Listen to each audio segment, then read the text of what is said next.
a quotient with radicals. We've seen them, okay, and we've worked with them, but if I can't simplify it, what do? And we haven't looked at those situations. So we're going to do what's called rationalizing the denominator, okay, which means that we're going to get the radical out of the denominator. In the simplification of these, the thing is it says that, okay, mathematically it's inappropriate to leave a radical in the denominator. And so we need to learn how to get it out of there. Okay. Now, let's go back over here just for a second. And I did some of this multiplying together a little bit. Okay. When is an instance of when I multiply things together, did I get rid of the radicals? Or was it a radical gone because of what I multiplied together? Okay. All right. So number 12, we had an instance where the radical was gone, and we were just left with 2t. And number 42, we had the square root of 5 there, but then I ended up with 5 at the beginning of the problem. Down here in number 53, we started out with 6 square roots of 5 and ended up with 180, no radical. So what were the instances there to where I ended up without a radical in my answer when I did it? Who knows? Okay, say again. Multiply it by itself. Okay, so here we did 6 square roots of 5 times 6 square roots of 5. Right? Because the square root of 5 times the square root of 5 is 5. Okay. Here was the same instance. Square root of 5 times square root of 5 is 5. Square root of 2t times square root of 2t was 2t. So if we multiply by itself, okay, we're getting rid of the radical. Or another way we could think of that is if I said I am going to square that, okay, which is the same thing as multiplying by itself, right? Okay. Right. So to get our radical out of the denominator, we want to multiply it by itself, okay? For the most part, we may end up changing that just slightly, okay, and we will, right? Because our goal is to get rid of the radical, not necessarily multiply by itself. But in this first case, now, I'm going to look at that square root of 3 first of all. Can I simplify the square root of 3?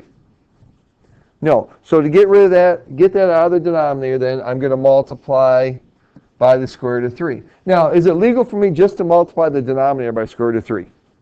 Yes. Okay. No, it's not. Okay? All right? And I have to multiply the numerator and the denominator by it. And why, Austin? Wait, wouldn't it have to be times 11 all the time? Nope. We're not trying to get rid of the square root of 11. Okay? Okay. But why do I have to do the numerator and the denominator? Mr. Schultz? That would be, you do, but that would be more solving an equation that I would think of it that way. Put into a form of 1. I have to put it into a form of 1, okay? Because think about it. If I simplify this, 12 out of 18, okay? What I'm actually doing is, when I simplify that, I'm saying, okay, this is 6 times 2 over 6 times 3, right? Okay? And I can eliminate the 6's because that's the same. 6 over 6 is 1. Okay? So the same thing is here, is that I'm going to do the same thing that I do here to write the answer as 2/3. Okay? Because I'm multiplying by 1. Okay? So I'm changing the way it looks, but I'm not actually changing the value of the expression. So square root of 11 times square root of 3 is, okay, since they're both on the radical, I multiply them together. I get square root of 33 divided by 3. Because the square root of 3 times square root of 3 is 3. Notice where the fraction bar is. Okay? That fraction bar is underneath the whole thing. All right? This is not the same as this. Okay? Because that's just square root 11, right? Okay? And those are definitely not the same thing. Okay? So don't do this. Make sure your fraction bar goes all the way across so you don't do silly things like that. Okay? All right. Let's look at another one. Square root of 13m over the square root of 20.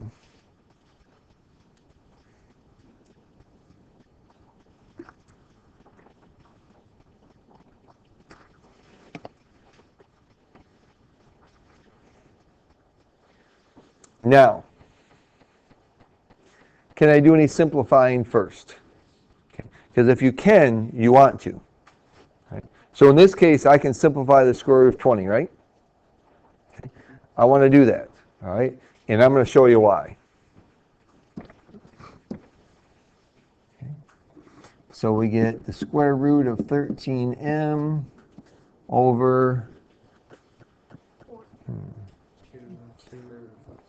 Okay, 20 is 4 times 5.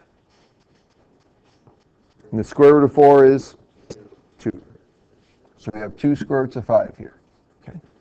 All right. So now when I want to rationalize the denominator, instead of multiplying by the square root of 20 to simplify this, all I need to do is multiply by the square root of 5. That's right. I just need to do it by the 5 now.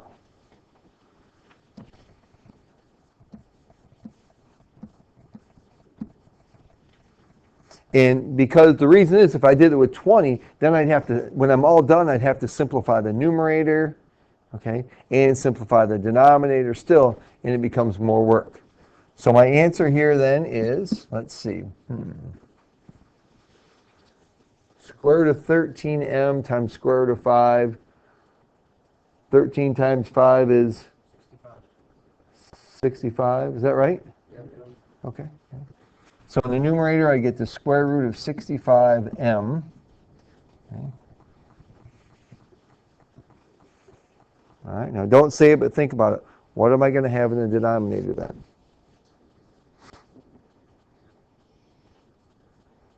Okay. Well, the square root of 5 times the square root of 5 is, all right, so we have 2 times 5, so 65m over 10. Oops, that's not very good. There we go.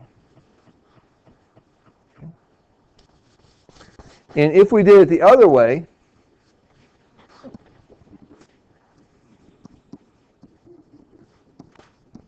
and I did square root of 20 over square root of 20, okay, then I end up with square root of 260m over 20. Okay. Now the denominator is fine, okay, but now I'm going to have to check and see if I can simplify the numerator, okay, which I can. So it's usually easier if you simplify the denominator first, if it's possible, okay, and then do the numerator. All right. Okay. Let's look at another one.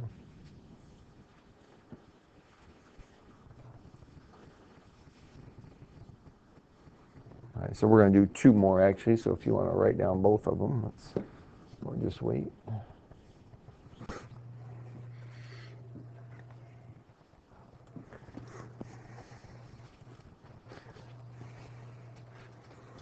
right. You know what, why don't you go ahead and do letter C?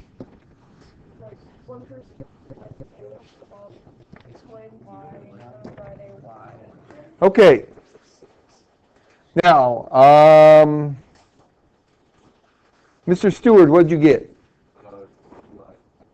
2y? No radicals in there, just 2y? Okay, he got 2y. All right. Okay. All right. How many people got that answer? Okay, all right. Okay, a lot of people got 2y. All right. Now, I disagree with that, okay? All right, and I'm going to show you why. All right, David disagrees too. David, what do you think it is? 2 times square root. Okay, David thinks that we should put a square root here. All right. Okay, how many people have 2 times the square root of y? Okay, all right. Fewer people have that. All right. Who has something different than that then? All right, Alec, what do you got? I'm thinking the 6y over 6 what? 6y over 6. 6y over 3. All right.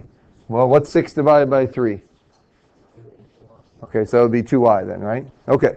Now, how many of you did this first?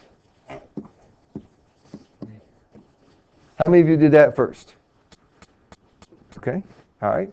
How many of you did this first? Anybody do that? Can I do this? I can, right? Because I just use the quotient rule. And here's the thing. This is what you want to do. Okay, you don't have to. All right? And I'm going to show you that both ways we're going to get the same answer. And it's going to be 2 times the square root of y is the answer. Okay? But the thing is that you can do it either way. Sometimes, so you need to look. Can I simplify the fraction if I put it all under one radical? Okay? If I use that quotient rule. If I can, wow, that's easier. Okay? So, your way, up here. It's square root of 36 y over 3, right? What's the square root of 36? Okay, so this is 6 square root of y. That's not a good y. Over 3, which is 2 square roots of y. Okay? All right, it has to be y squared to get rid of the radical over the y. Okay? If I do it my way, let's go right here. This is this. What's 12 divided by 3? 4. So this is 4y, and the square root of 4 is 2, which is that. Okay? All right? So, you could do it either one of those 2 ways. It's just that lots of times, if I can simplify the fraction, easier to simplify the fraction first and then work from there. Do you have to? No, you don't. Okay? All right. Let's do letter D.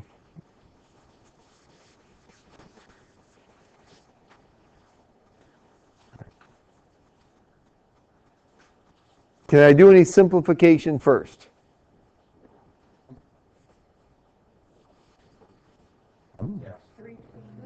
Sure, the square root of 27, right? Jenna, what's the largest square that goes into 27? 9.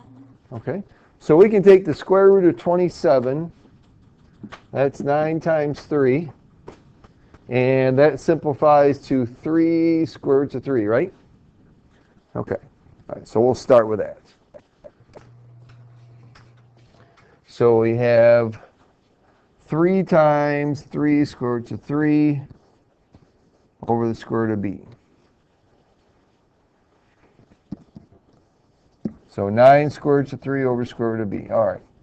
Okay, so I simplified the numerator first because I could. Okay. How do I get rid of the square root of b?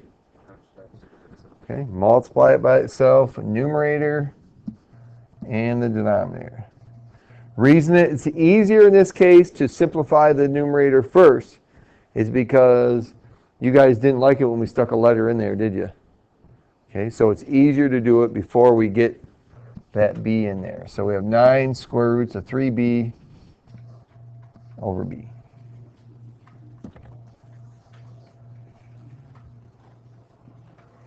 Okay. So always, if you can simplify numerator or denominator first, do that.